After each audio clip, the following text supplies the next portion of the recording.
Stamford Canal, which serves the Orchard Road area, is no longer big enough to prevent floods, and expanding it is not a feasible long-term solution. If you look at other major cities around the world, there are very few examples of where municipalities are making big increases to the conveyance capacity of their drainage systems. And there are a number of reasons for this, but there are three principal reasons. Firstly, it's enormously expensive.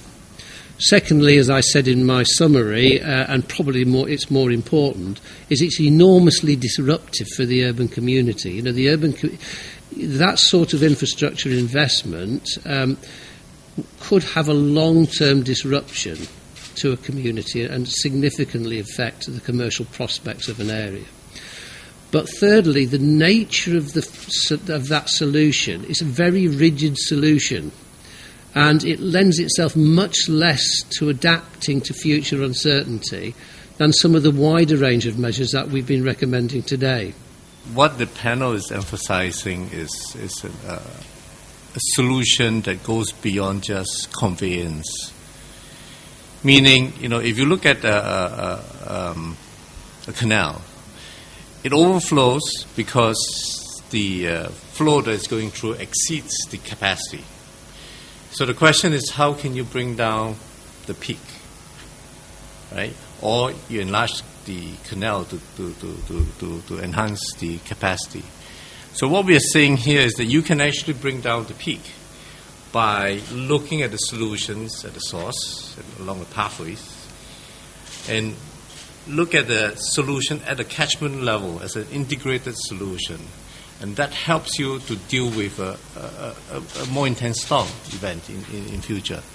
The 12-member expert panel on drainage design and flood prevention measures, which include experts from Japan, Hong Kong, the Netherlands and the USA, suggested that Singapore look at a system of solutions to better cope with climate change and urbanization. The panels looked around the world at current best practice and in particularly some of the latest developments. And in doing this, it's looked at three areas of potential improvement. Firstly, amongst the areas from which the floodwater is actually generated in the first place. This we call the source of the flooding at the upper ends of our drainage areas. Secondly, along the pathways, that's the drainage conduits and paths over which the floodwater travels.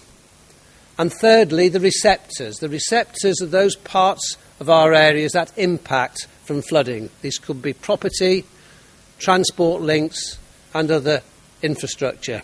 And we believe that a range of interventions should be delivered in all of those three areas. These interventions include introducing rooftop retention facilities on building tops and installing porous pavements and highways to reduce surface runoff water on our roads, creating more canal diversions, using flood barriers, and building additional storage tanks. In addition, Senior Urban Flooding Specialist Dr. Adri Verwey said Singapore can take a leaf out of Hong Kong's book when it comes to preventing future occurrences of flooding. We are dealing now with solving a problem that in many countries maybe is accepted, but in Singapore is no longer accepted. So there's a trend to accept less and less in terms of flooding. But this will require very costly investments. But other cities are doing that as well. I think Les just mentioned that in Hong Kong they have a storage tank underground.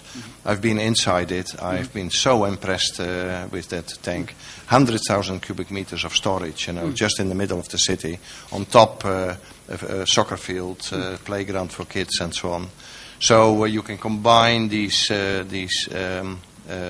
functions, then use the terrain and go underground. But it requires investments. Tunneling requires investments, but other cities do it. So maybe Singapore has to be prepared to spend a bit more budget on the drainage system. Catch our other clips for more on the findings and recommendations by the expert panel on drainage systems and flood prevention measures.